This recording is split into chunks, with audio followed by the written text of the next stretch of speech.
अभी से कुछ दिनों पहले एक स्टैंड अप कॉमेडियन की वीडियो काफ़ी ज़्यादा वायरल हुई थी। चलो मैं आपको उस वीडियो का क्लिप दिखा देता हूँ ताकि आगे के पॉइंट्स कवर करने में आसानी हो। The Shivaji statue? Yeah, I'm psyched about it. I wanted to go know about it. I wanted to read about it. So I went to the most authentic source of news on the internet. Quora.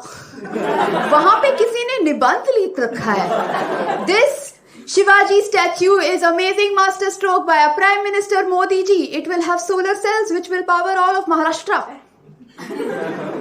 दूसरा बंदा है, उसने सोचा ये creativity contest है, तो उसने सोचा yes, it will also have GPS trackers and it will shoot laser rays out of its eyes to kill Pakistani terrorists in the Arabian Sea.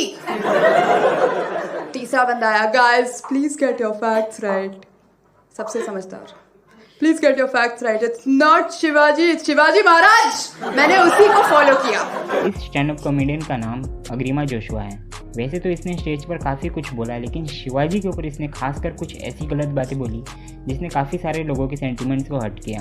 कुछ लोगों ने इसे शांति से और काफ़ी अच्छे से रिप्लाई देकर समझाने की कोशिश की और इसे माफ़ी मांगने को कहा गया, लेकिन उसी जगह पर कुछ लोगों ने इसे गालियाँ देकर, धमकियाँ देकर, रेप थ्रेट्स देकर वही बातें समझाने की कोशिश की.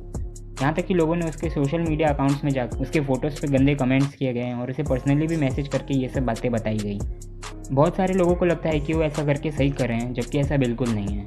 अग्रिमा जोशुआ की तरह और एक स्टैंड अप कॉमेडियन है, उसने भी कुछ दिनों पहले शिवाजी के ऊपर जोक्स क्रैक किए थे और बाद में लोगों ने उसके साथ क्या किया आप इस वीडियो में देख सकते हैं. दूसरी बात, दोनों एयरपोर्ट का नाम छत्रपति शिवाजी क्यों? एक का नाम अगर शिवाजी दूसरे का नेपोलियन होता तो कोई अपना दोस्त का शादी मिस नहीं करता ना. कुछ भी और नाम रख ले, एक का नाम शिवाजी दूसरे का नाम नॉट शिवाजी एयरपोर्ट वर्क्स. तीसरा एयरपोर्ट में भी शिवाजी एयरपोर्ट वर्क्स.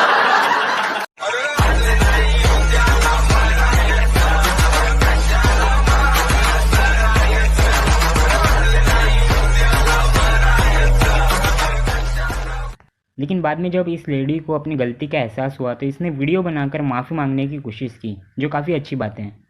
जिन जिन जनों को मैंने ठेस पहुंचाई है उनसे मैं क्षमा मांगना चाहूँगी.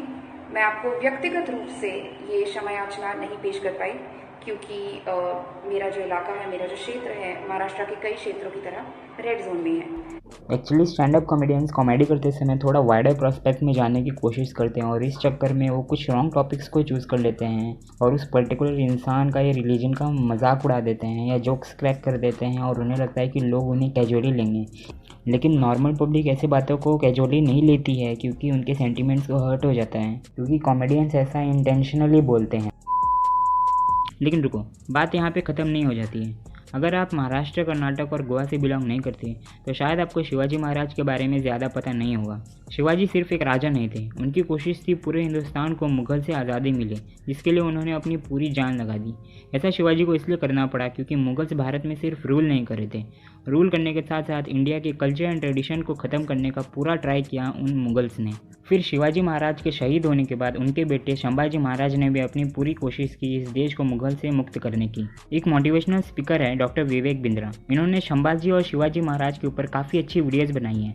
अगर आपको इन दोनों हीरोज़ के बारे में और भी जानना है तो प्लीज़ जाकर उन वीडियोज़ को देखिए, आपको सच में बहुत कुछ पता चलेगा. और संभाजी महाराज की स्टोरी सुनकर तो आप रो भी सकते हो, लिंक इन डिस्क्रिप्शन. लेकिन ऐसे महान इंसान को आज हमारा देश भूलता जा रहा है और इसका मेन रीज़न है इंडियन एजुकेशन सिस्टम. जिस मुगल्स ने इंडिया को इतने सालों तक यूटिलाइज़ किया उसके ऊपर आपको हिस्ट्री टेक्स्ट बुक में बड़े बड़े लेसन देखने मिल जाएंगे, वो भी पूरे इंडिया में. लेकिन सेम केस शिवाजी महाराज के साथ नहीं है. सिर्फ कुछ स्टेट्स है जिन्होंने उनको इम्पोर्टेंस दिया है. अगर आप नॉर्थ इंडिया में जाकर कश्मीर, पंजाब या हरियाणा के लोगों से शिवाजी महाराज के बारे में पूछेंगे तो आपको ऐसे बहुत सारे लोग मिल जाएंगे जिनको उनके बारे में उतना पता ना हो, या फिर हो सकता है आपको ऐसे लोग भी मिल जाए जिन्होंने उनका नाम भी ना सुना हो. पर ऐसा उन्होंने इंटेंशनली नहीं किया है. एक्चुअली एक ऐसा एनवायरनमेंट बन गया है या फिर बोल सकते हैं क्रिएट किया गया है जिसमें हम लोग हमारे हीरोज़ को ही भूलते जा रहे हैं. Stand up comedy industry in India काफ़ी समय से कुछ रॉन्ग डायरेक्शन में जा रही है और इसका मेन रीज़न है influence of politics in Indian comedy industries. आपको अगर विश्वास ना होता हो तो एक बंदा है कुणाल कामरा जो अपने आप को स्टैंड अप कॉमेडियन बोलता है। आप जाके इसका यूट्यूब चैनल चेक करेंगे तो आपको पता चलेगा इसने ऐसे बहुत सारे वीडियोस अपलोड किए हैं जिसमें इसने इंटरव्यू लिया है पॉलिटिक्स से रिलेटेड लोगों का, जैसे संजय सिंह, जावेद अख्तर, योगेंद्र यादव, रवीश कुमार, कांग्रेस स्पोक्स पर्सन और शैला रशीद के साथ भी। और फ्रेंड्स, ये वही शैला रशीद है जिसने इंडियन आर्मी के अगेंस्ट एलिगेशंस लगाए थे और फेक न्यूज़ स्प्रेड किया था। और फ्रेंड्स, ये जो पीछे लोगो दिख रहा है उसे ज़रा ध्यान से देखिए। और अब अग्रिमा जोशुआ जिस स्टेज पर कॉमेडी कर रही थी उस स्टेज को ज़रा ध्यान से देखिए, ये दोनों सेम है। अगर अब भी विश्वास नहीं होता तो अग्रिमा जोशुआ का स्टेटमेंट सुनो जो उसने अपनी I hate doing political comedy. I should tell you that. I should be upfront about it. I hate doing it. But क्या होता है ना, कॉमेडी वेन्यू पे ना 2 सीनियर कॉमिक्स खड़े रहते हैं, बोलते दो मोदी पे 2 जोक बोल वरना अंदर नहीं आने देंगे। Okay, so I will take at the end मैं आपको यही बोलना चाहूँगा कि महाराष्ट्र, गोवा, कर्नाटक के साथ इंडिया के कुछ और पार्ट्स के लोग भी शिवाजी महाराज को इतने ज़्यादा रिस्पेक्ट करते हैं कि वो उनके अगेंस्ट एक शब्द भी नहीं सुन सकते हैं। तो सोचिए, शिवाजी महाराज में ज़रूर कोई ख़ास बात रही होगी जिसकी वजह से इतने सारे लोग उन्हें रिस्पेक्ट करते हैं। और इसे देखकर हमें भी कुछ सीखना चाहिए और उनके लिए रिस्पेक्ट हमारे मन में जागनी चाहिए। जिन्होंने हमारे लिए अपना पूरा लाइफ सेक्रीफाइस किया, उन्हें हम सिर्फ एक महाराष्ट्र का सिंपल राजा समझ के भूलते जा रहे हैं। प्लीज़ ऐसी गलती मत करो। तम अंश पर कंस पर धूमलिच्छ वंश पर शेर शिवराज है।